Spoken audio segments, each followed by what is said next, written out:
rolling! Hello, you beautiful f***ing nerds. Today, we're going to be exploring homosexual representation in the horror film, and that might be a very bleak and uninteresting topic. There is no reason that video essays need to be boring. I am Professor Gay. Don't laugh at me like that. I will be exploring a variety of different films today. In this lovely little video, I'm going to explore the conventions and tropes in which heterosexuality dominates the screens from the past decades, and how the monster seeks to destroy this heterosexuality. Furthermore, exploring how gender roles in horror films affect those of a heterosexual relationship, and how many films limit themselves to these norms, which have been accepted as standard in general society. In essence, we need to know why straightness has been viewed as the correct way of living, which pains me to say. Historically speaking, homosexuality has never been represented in positive ways in cinema. The homosexual has either been completely disregarded and ignored, demonized, or antagonized. It is only a recent occurrence in our modern cinematic era that homosexuality has been presented to audiences in a neutral, or in rare cases, positive light. Often in horror, the monster represents the opposite of the idealistic heterosexual, often presenting us with subtext, the idea that the monster is queer and or seeks to destroy the heterosexual relationship. This is incredibly true for many of the horror films from the 1950s. The hardships that directors and writers had to face over the course of cinema when it came to the representation and gender bending of homosexual identity were varied from decade to decade. In the early days of cinema, there were close to no official regulations. This is between 1915 to 1934, and it is apparent in some of these films that sexual innuendo, divorce, varied sexuality, violence, and morality were present topics discussed in these films. Now, I could get into the birth of the Hays Code and how it made gay representation even more difficult and forced the filmmakers to rely on subtext. But this video is already going to be way longer than it needs to be, and all you really need to know is that it was written by Catholics to show correct standards of living in cinema. The first film that we're going to be looking at is Nightmare on Elm Street 2, Freddy's Revenge. What better way to analyze the gay in horror than to look at the best?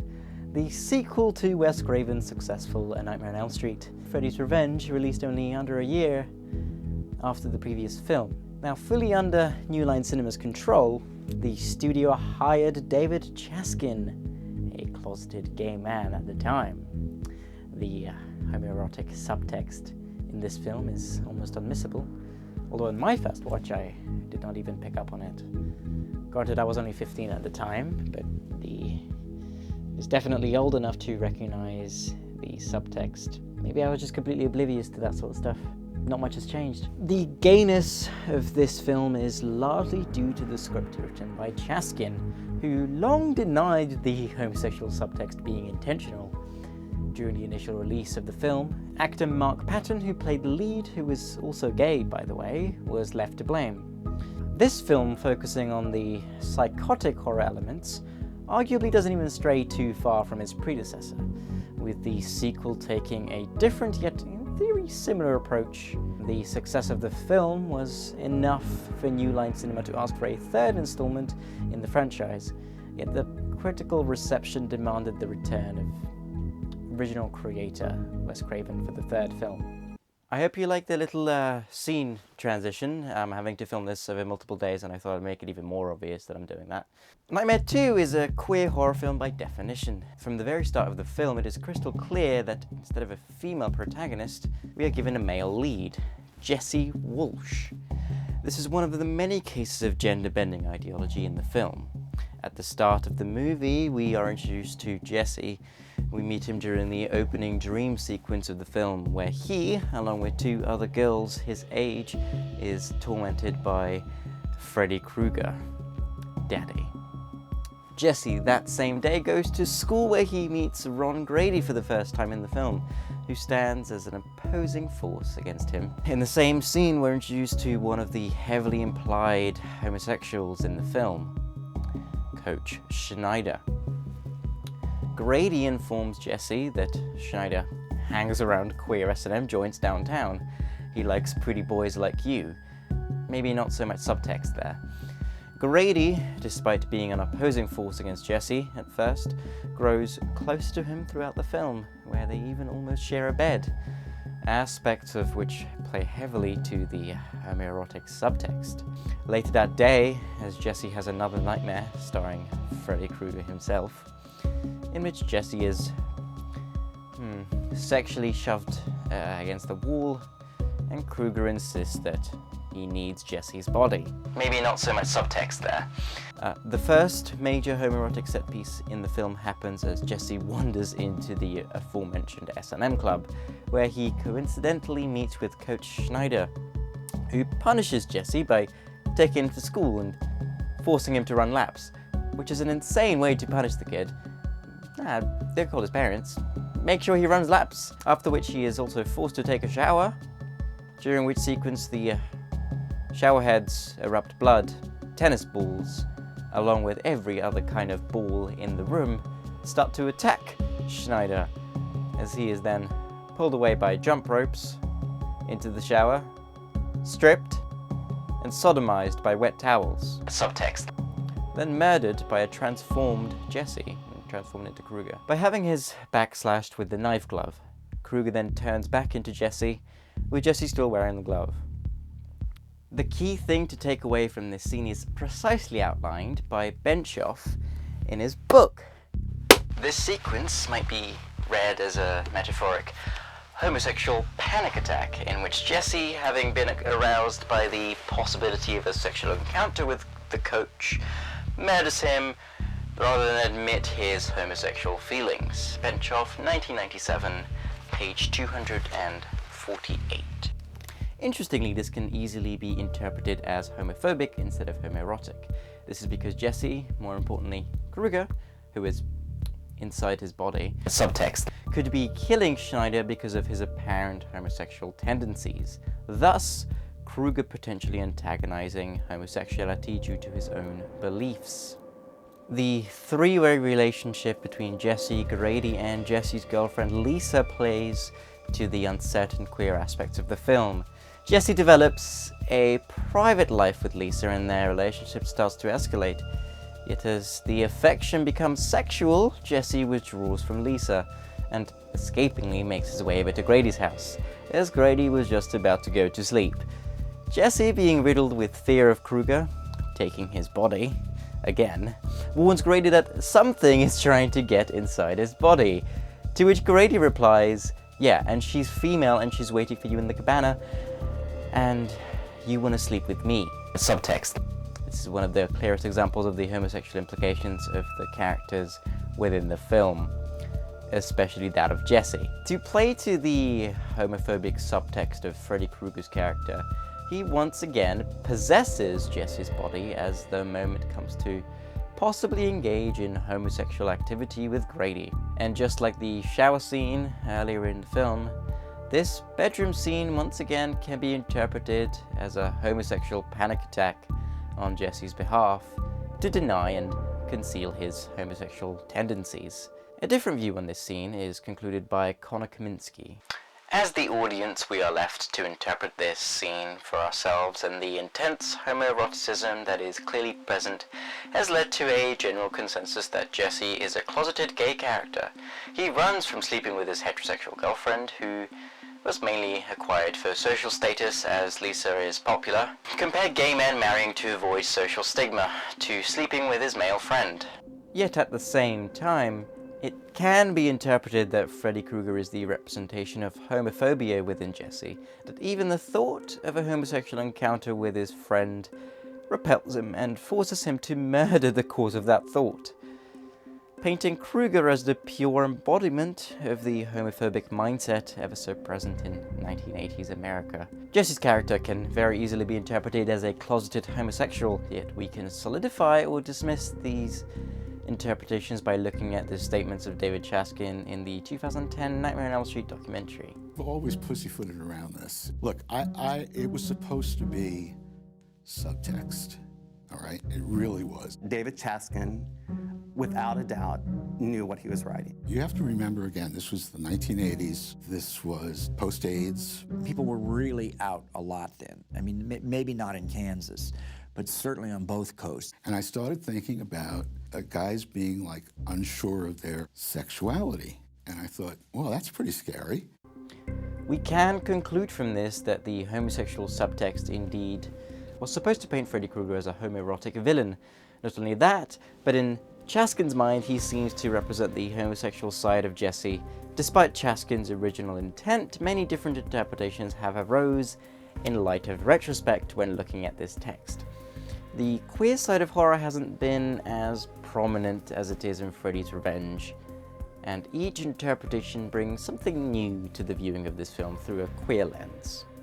I think it's important to look at the cultural impact that this horror film had, and still has, on the queer community. Reagan Fox outlines the effect that Freddy Krueger's lingering household presence in real life could have affected younger generations at the time of the release of these films. She goes on to say, "Krueger is the embodiment of stereotypes foisted upon gay men for decades. He is a child molester, flamboyant, an ever-present danger to nuclear families, and a threat to the reproduction of future generations. Conclusions can certainly be made that Krueger, more specifically his flamboyant presence and his homoerotic nature in Freddy's Revenge, drew the attention of young gays, homosexuals, and whether Krueger had exerted a positive or negative influence on the readers of his content is more up to the reader's personal interpretation of the character and their own sexual identity.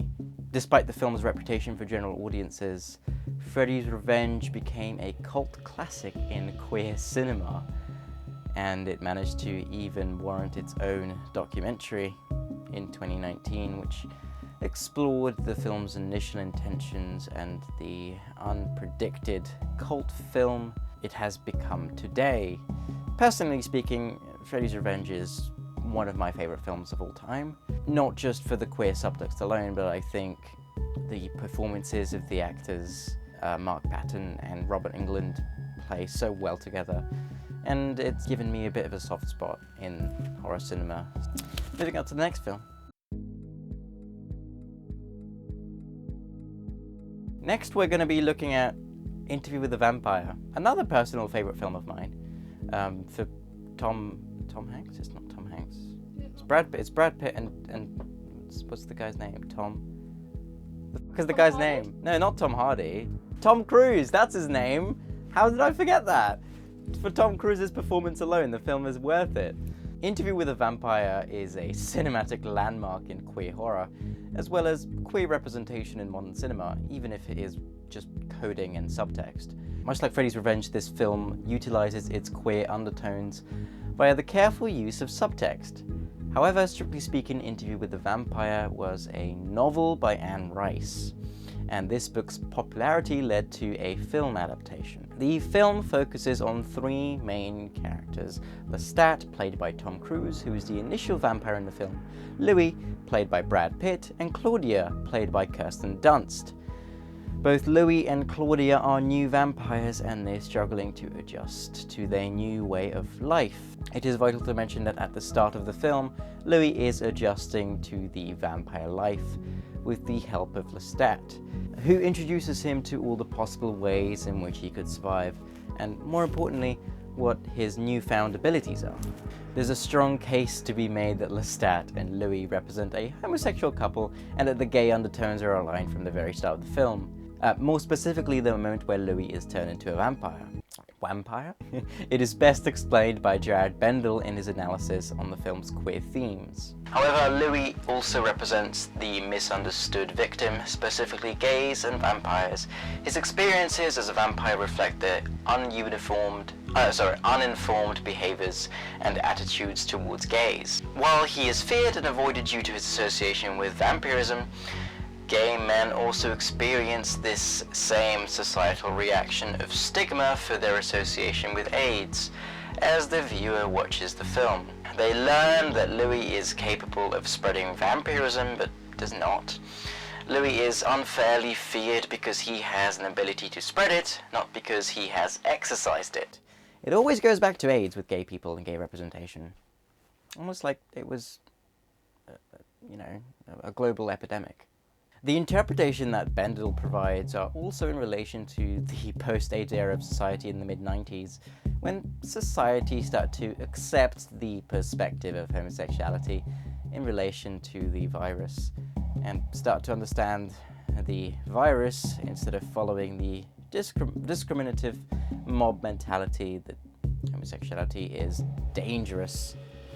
Bendel provides further queer interpretations of the film, one that is quite hard to miss in terms of a queer viewing. Louis and Lestat adopt Claudia, the young female child, as their own. It is undeniable that this is in some way a subtextual allegory for a gay family, where the parents are the same sex. Bendel is trying to say that the representation of the gay family was not seen at the time of the release of this film, even if it is a subtextual representation. The success of the novel resulted in the queer elements of the film being highlighted. Interview with a Vampire focuses on a sort of fish-out-of-water style story, and it could easily be argued that Louis represents the growth from a closeted homosexual to an overt and confident gay man. There is a level of identity discovery within Louis' character that is deeply explored, and Bendel once again draws close attention to it. One scene in which Louis and Lestat attend a party preying upon an older woman and her young servant boy is particularly informative with regard to gay identity. This scene serves as an example of the recklessness by which Louis lives and the importance of keeping a low profile. It also spells out more clearly the gay plot line where men are seeking or preying on other men, while demonstrating that vampires, like gay men and their gay identity, are individuals whose identity as a vampire goes unseen by the characters within the film. The themes in the film of identity strongly relate to those of the discovery of one's own sexuality, subtextually speaking, homosexuality. I would argue that the themes can also be interpreted as a personal discovery of the self, in which being gay is involved rather than simply discovery of sexuality. The queer readers of the film can easily draw the connection between being an other, in this case overtly a vampire, and subtextually queer, more specifically homosexual in the case of Louis and Lestat. Their relationship throughout the film degrades as Louis matures and learns the values of being an outsider, and Lestat grows to become more reckless and wild, to which Louis reacts by expelling Lestat from his life, setting him and their home on fire, and flees with Claudia to take care of her by himself. Interview with the Vampire was one of the first of its kind to explore, albeit in subtext, the connotations, consequences, and benefits that come with being an other in society, and leans heavily into queer subtext with the exploration of a gay family and the struggles they face. Interview with a Vampire is not as overtly subtextually coded in queer and gay themes as Nightmare 2 might be, but it definitely is still a queer film.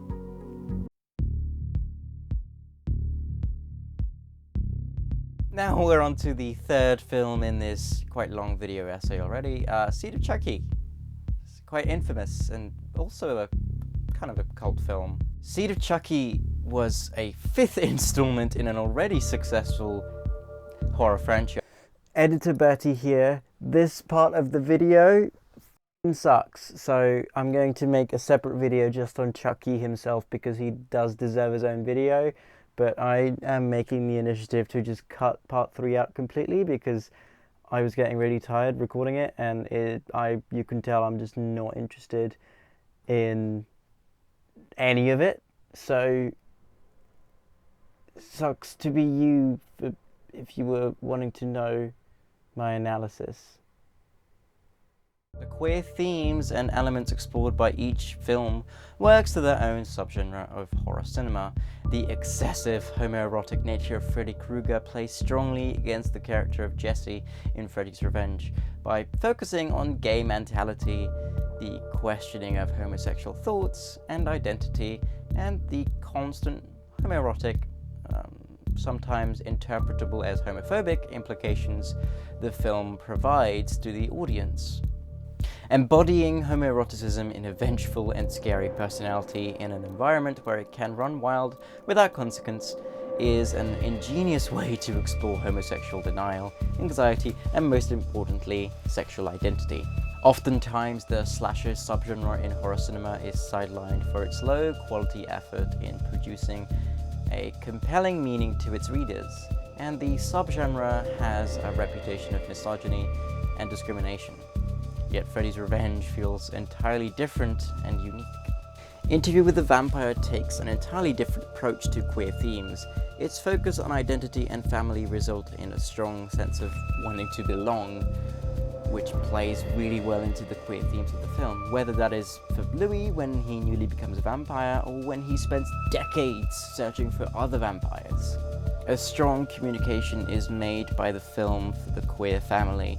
While this is by no means original to the film adaptation of an existing text, the film does not shy away from the implications of a queer family. So I have no idea how long this video actually is going to be, but I do hope that you've enjoyed it, and I am going to attempt to make a video a week exploring different takes on horror and just video essays that have a little bit more personality to them. I won't be wearing a pinstripe suit for the next one. I'm boiling. Thank you everybody for watching. If you liked what you see here and you want to see more, then come back next week and possibly consider subscribing if you're not already. I approve this message. God, standing for this long in the same place hurts your back. Yeah.